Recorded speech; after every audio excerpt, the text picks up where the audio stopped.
This preview brought to you by Harness Racing Victoria.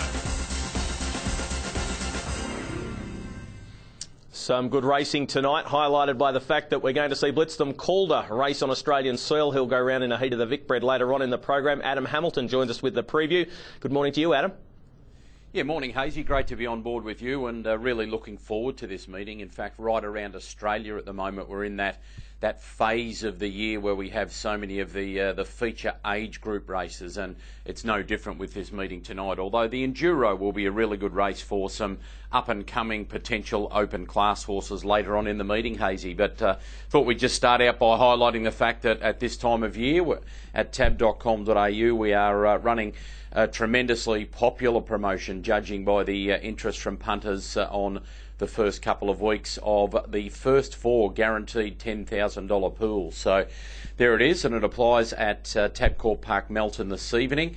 Guaranteed $10,000 first four pools on each of the 12 races. Yes, a massive 12 race card with the first event, Greg, due at 5 minutes past 5. Yes, it is the first heat of the Winter Trotters Cup. Let's have a look at the predictor for the first event. And at number 10, Waikari Aristocrat is the on-top pick from the predictor for Dean Braun and Chris Alford. 11, Earl Harbour. 12, Bacchus Cobber. And number 3, Love You Good Boy. 10, 11, 12 and 3. Adam, the predictor, race 1. Well, I certainly agree that Waikari Aristocrat, who you've seen more of racing up at Menangle recently in that Trotters series up there, looks superbly placed in this race. Does go to the 10-metre handicap here, but Dean Braun stable in really good form, and Chris Alford, we'll talk about the renaissance. Not that he ever really went off the radar as one of the mega stars, but I don't think there's any driver going better in Australasia than Chris Alford is at the moment. So pretty keen on Waikari Aristocrat, looking very well suited here again tonight. Love You Good Boy now mixes its form a little bit, but if it was able to get away nicely and get a little bit of a head start on them and bowl along either up front or outside of the leader, it could take a little bit of beating. Bacchus Cobber, another one that looks well graded, and we've seen some good welcome returns to form in the last couple of runs. Chris Lang back in the driving ranks tonight. He's had an awfully challenging last 12 months. Shocking bout of pneumonia, then a terrible fall where he sustained really nasty facial injuries. He returns to driving tonight. Great to have you back on board, Chris Lang Sr. Bacchus Cobber for third, and Earl Harbour, who has been racing in tremendous form in 3 runs this campaign, rounds out my top 4. But Waikari Aristocrat will be short, maybe around that $2.50 mark, I think, and is going to be very, very hard to beat in race 1. Race number 2, it's the C1 event over the 1,720 metres, and the predictor has number 13, Jewel Castle, as the top selection, a 3-year-old filly by Art Major, trained and driven by Lisa Miles, and the Miles team having a great run this season. 12, Blue Sealster next best, 5, Mr Rufus, and 11, Row Willie. 13, 12, 5 and 11. Adam, race 2. A little bit of a thin race here, I think. These two at the head of the predictor dominate my selections, and they will dominate the market. I guess it's in a bit of an opinion race over whether you think Jewel Castle or Blue Sealster might get in the better spot to win the race. I'm going to go with Blue Sealster. I think Blue Sealster's maybe just got a little bit more versatility and strength about it than Jewel Castle, who may in fact be the more straight-out talented of the two. So I'm going to go with Blue Sealster. Love the win here 3 starts ago when sat parked in really quick time. That's the basis of me leaning slightly to Blue Sealster. Jewel Castle, you mentioned, the team in fantastic form, and this is a lightly raced pacer who's got a fair bit of upside. All Aussie Star is drawn wide, but I think can run a bit of a race at odds. And Mr Rufus, who is amongst those in contention with a Sky Predictor, is also in the mix from Barrier 5. But I do think either 12 or 13 will win, and I'm going with 12 Blue Sealster. Now, this is one of the races that I've targeted for a first 4. We'll have a look at a couple of races 2 and 4 tonight. As I said, I think one of the 2 favourites will win, so 12 and 13 to win and run second. For second, numbers 5, 6, 7, 10 and 11. And then that's for third, I should say. And then in for fourth, 4, 5, 6, 7, 9, 10 and 11. 50%, $50 will get you 83.33% there. So hoping the 2 favourites, as it looks on paper, will fight out race 2, Greg. What about race number 3? It's a C2 to C4 event for the mares. Let's have a look at the predictor. Number 7, Better Believe It, is on top for Alan and Amy Tubbs by Better's Delight out of New York Made, who's thrown a couple of smart ones. 9, Jasmine Sheffield. 8, Fantastic Arden. And number 4, Mary Mon. 7, 9, 8 and 4, the predictor, race 3. Another thin race, but it's just been made a little bit more tricky by the barrier draws for the favoured runners. Better Believe It is racing in tremendous form. Good first up win, and then the 2 runs since have been good. I think Better Believe It's actually down significantly in grade, this mare, for a race like this, and I'm happy to go with her even from the wide draw. Yes, she'll need a little bit of luck, but I think she can probably do a fair bit of work and still be there at the finish.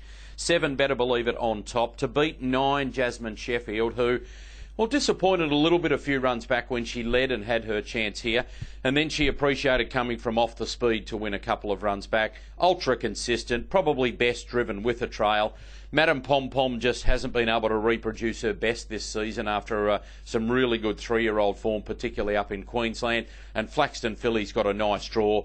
I don't think she's quite as good as the likes of Better Believe It and Jasmine Sheffield, but barrier 1 over the sprint trip is a big plus at Melton. Going with 7 to beat 9, next best 10 and 1 in race 3. Race number 4, it's the Richmond Lass, and this is a very strong race. So we have a look at the predictor. Broadway's Best is the on-top selection. Of course, she's a Ladyship Mile winner. She's an Oaks winner as a younger horse, and she was placed second in a Vic Derby. She's got loads of ability. She's got the awkward draw. 8, Repellum. 9, Miss Moonlight. Number 5, Lombo Cloud 9. 7, 8, 9 and 5. Adam, race 4.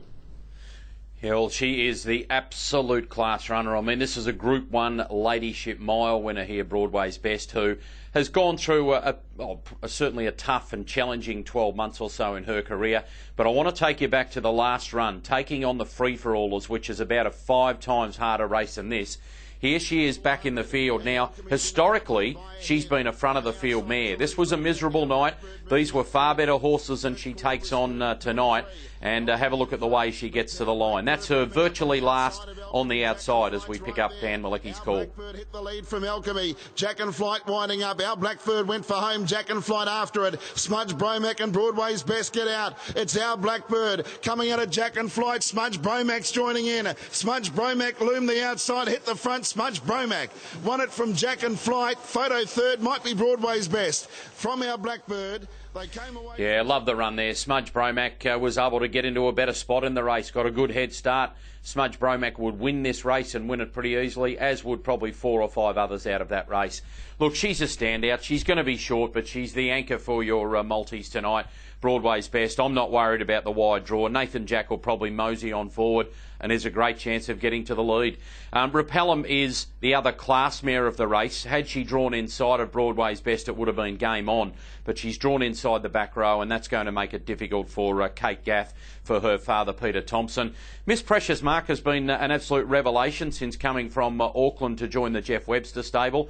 Loved the run last start, the ability to run good sectional times. It's a huge step up.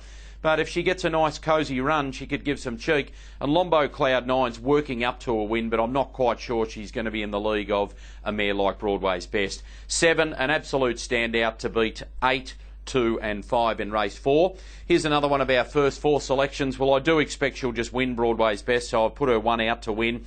For second, popping in Repellum and our Miss Precious Mark. That's 2 and 8. For third, 2, 5, 8 and 9. And a little bit wider for fourth, 2, 4, 5, 8 and 9. $18 will get you 100% there of a relatively skinny first 4 in race 4, Greg. 120 with fixed odds, so I expect it to be winning despite that wide draw. Let's have a look at race number 5, the second leg of the quaddie. It's for the M1 to M2 paces, and number 11, Cullen Bromack for Keith Cochin is the top pick from the predictor. 5, Henrik Zetterberg. 1, Wash Me Pockets. And number 6, Summer Race. 11, 5, 1 and 6. Adam, race 5. Yeah, a race that's been turned totally upside down by the scratching of the pre-post red-hot favourite in Excitus in the City, who's been racing in tremendous form. Really by process of elimination, and I don't mean to play down Cullen Bromack on that basis, but Cullen Bromack's got form in free-for-all company of late.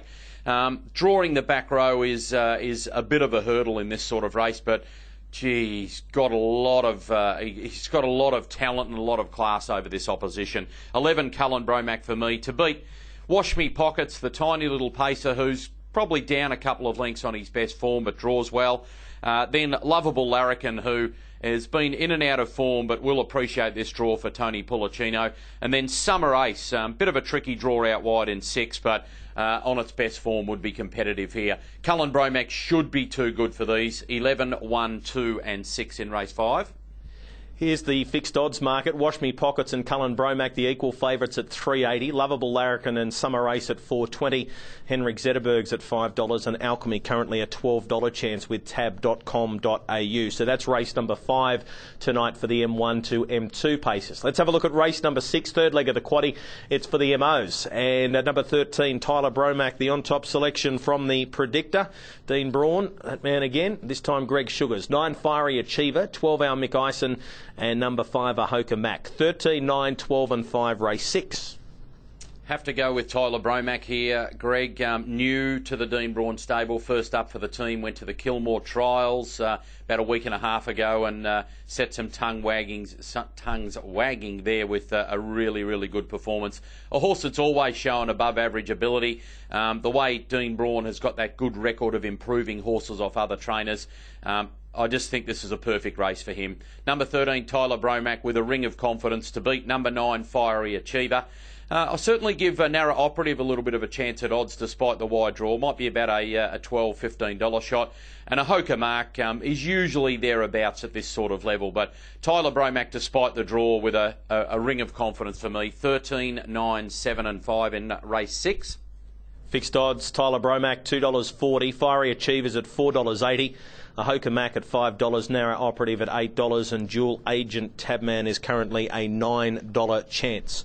Race number 7 from Melton wraps up the quaddie. It is the Enduro, and Have a Bender is the top pick from the Predictor. 13 Our Blackbird, 2 HQ and 8 Sterling Charmer, 7, 13, 2 and 8 from the Predictor, race 7. Yeah, I'm keen on Have a Bender here. Be keen to see what the fixed odds have come up. I think the boys were talking about $5. I think that's generous. I think Have a Bender will start favourite and is the one to beat. One try from the standing start in recent times was a Port Perry Cup winner. The $5. Look, that's attractive for mine. Should be favourite.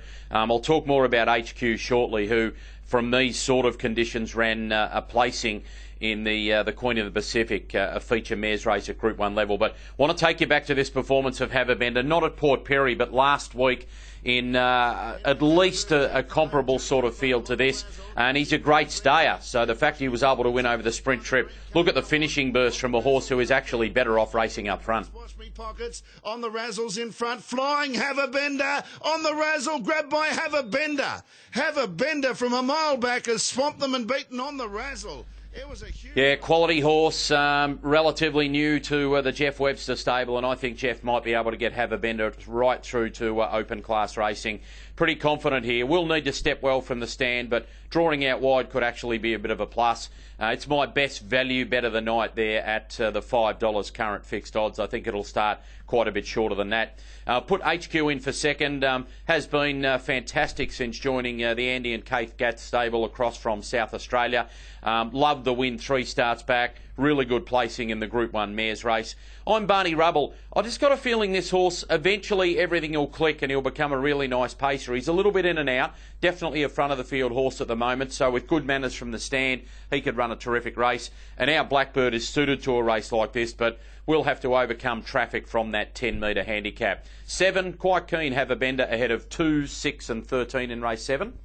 Race 8, the Vicbred Super Series Heat 1 for the 3-year-old trotters. Blitzham called her back from New Zealand, 130 fixed odds. Surprisingly not the top pick from the Predictor. Going with number 5, Steal a Sixpence, who knocked off Habibti last time out. Blitzham called her, Soho Ledger and Invasive. 5, 9, 1 and 6, race 8. Yeah, look, this is interesting. the best of Blitzem Calder would just turn up and win. There's no question about it. But still a sixpence caught most except the guru Jason Bonington by surprise last time, being able to lead throughout and run fantastic time to beat Habibti, who outside of that performance has been unbeaten in Australia. Habibti. Still a sixpence, if able to roll forward and get to the front or get right up outside of the leader, should still run a terrific race. But you've got to go with Blitzem Calder. Does worry me a little bit, the back row draw, but he should be able to assert his class over this race. If he's going to win the Vic Bred Final and the Breeders' Crown, he should be winning this. 9 Blitzem Calder to beat the emerging Steeler Sixpence, very well bred and delivering on that now. Glenfrey Dreamer is an improver, but not quite up to the top 2. And Soho Ledger beat a pretty ordinary bunch, but looked okay doing it last time. Great to see him here at Melton tonight. 9, 5, 3 and 1. Blitzem Calder on top. The offer during or after the Jules run of $1.75 million knocked back by Rick Birchall, and the horse is going to stay with Ross Payne. Were you surprised? I was gobsmacked by that for a 3-year-old trotter, but I guess when you look at him, you can't help but think whatever we're seeing from Blitzem Calder with his huge frame and his raw trotting action at the moment, you've got to think in a year or two he's going to go to a whole new level. He is potentially the next big thing in trotting, but that's a lot of money to turn down. Let's have a look at race number 9 on the Melton program tonight. This is the second heat of the Winter Trotters Cup. Aldebaran Shades gets the nod for the Chris Lang team. Number 8 Duke of the Moment, 2 Mr Independent and 4 Paparazzi Snapshot. 1, 8, 2 and 4 race 9. Yeah, Aldebaran Shades, he's the class runner. He's the class runner of this entire Trotters Cup series. Obviously been set for this by trainer Chris Lang, and this is the real reason that he's coming back to driving tonight, Chris. Been sharpened up with some Shepparton trials. We know he was a megastar young trotter, and this is a nice transition for him to march through the grades in city racing. Got to tip him on top. I am a little bit worried about standing start barrier 1. It's never my favourite, but he's just got to stay out of trouble and avoid traffic issues. 1 Aldebaran Shades to beat 2 Mr Independent. For third, I'm going to pop in number 8 Duke of the Moment, who is honest but lacks the class of an Aldebaran Shades. And then Alabama Skeeter, not quite sure where his form's gone, but I do like the fact that he could potentially be up on pace. And, you know, 6-8 months ago on his form, he would have been ultra competitive here. But Aldebaran Shade's going to be very hard to beat, probably about a $1.80 shot. What about race number 10? This is another Vic Bred heat for the 3-year-old trotters. This time the fillies get their chance, and won't Spider Girl be relishing the fact there's no Habibti going around? Has finished second at her past 3 starts to her. Maori Time, the second pick. Not much between them according to the predictor. Paris Pepperell and Dizzy Interest. 7, 3, 1 and 11 race 10. And I'm not sure there's that much between them, to be honest, either. I think Spider Girl has been really good having to do the donkey work, if you like, in chasing home Habibti, but I think everybody spotted Maori Time's fantastic run in that Oaks to absolutely raw home late. Yes, it was off a soft run back in the field, but still made up a stack of ground in quick closing splits. I'm going to go Spider Girl, but only just ahead of Maori Time. Spider Girl needs to handle this drop back in grade and come out and make a bit of a statement here now. Then for third, I'm going to pop in Dizzy Interest, who is quite away between away from the top 2 selections, and Paris Pepperell might be able to get into a place from barrier 1. 7, 3, 11 and 1, but I don't think there's much between 7 and 3 here. Let's have a look at race number 11 on the Melton program tonight. Here's the predictor. Number 1, When You're Hot, You're Hot, is the on-top selection from 4 Penny Union, 5 Excellent, and number 11, which is Slocan, is the third pick. So it's 1, 4, 5 and 11, race 11. Yeah, and the last couple of races are pretty skinny, so we'll whiz through them. Look, this is a heat and final series, and from what I saw watching the replays, I thought Excellent was a good, tough performance, and in a pretty open race, I'm happy to go Excellent on an each-way basis, ahead of a couple of more favoured runners. Penny Union led throughout to win the heat and has got to be in the mix for mine. When You're Hot, You're Hot had the nice trail and took advantage of that to win, and will probably be favourite again from the pole tonight. And Earhart did enough in its heat to think it could be there as well. But there's better races on the card. 5, 4, 1 and 2 for me, race 11. And what about race number 12? The last is for the 2-year-olds. The predictor has come up with Feels Like a Dream, the Nathan Jack driven filly by Mr Feelgood out of Left a Dream. 1 Coast Patrol, 2 Real Elegance and 4 Madison Louise. 7, 1, 2 and 4 in the last from the predictor. So Feels Like a Dream, 2 runs show that it's the best 2-year-old filly in this race, but tactically Coast Patrol's got a tremendous chance of beating it. I expect Coast Control will probably lead here. 2 runs have been encouraging for Andy and Kate Gaff. Feels like a dream. Terrific win first up and then chased home the classy She's a Runner in a good performance. Regally bred feels like a dream and is going to take some beating. But I'm tipping a minor upset. Coast Patrol to use the barrier and beat the favourite feels like a dream. Real Elegance the 2 for third. And then keep an eye on Millie Perez and Von Vista, to be honest. Both numbers 3 and 5 have shown a little bit at the trials, and watch the betting on them tonight. But 1, 7, 2 and 5 from me in the last. We need a best bet and also a value bet for the program, Adam. Yeah, I've taken the coward's way out. I must admit I didn't think Broadway's best to be $1.20 the fixed odds. I thought we might have got $1.50, $1.60. So I did these ahead of the fixed odds coming out. I wasn't aware she'd be that short. But look, she'll be winning, and if you can use her in an anchor in some of your multis throughout the night, then good luck to you. And the one I am keen on now in race 7, number 7, the Enduro, Heather Bender, I think now probably becomes the real best bet of the night, Greg. And your quaddie? Yeah, first leg going Broadway's best, 1 out, number 7. Second leg 1, 2, 6, 11. Third leg go wide here, 3, 4, 5, 6, 7, 9, 10, 11 and 13. And then in the last leg, 2, 5, 6, 7, 12 and 13. And $54 will get you 25% of that quaddie if we manage to jag it tonight. All right, and just a reminder that there is that first 4 pool guarantee on every race at Melton tonight of $10,000 in the VicTab. Adam, thank you very much for your help and all the best of luck tonight at Melton. My pleasure tonight. Good luck to all the punters there tonight, Hazy. There is Adam Hamilton with the preview for Tabcorp Park Melton. 12 races. The first event goes at 5:05. This preview brought to you by Harness Racing Victoria.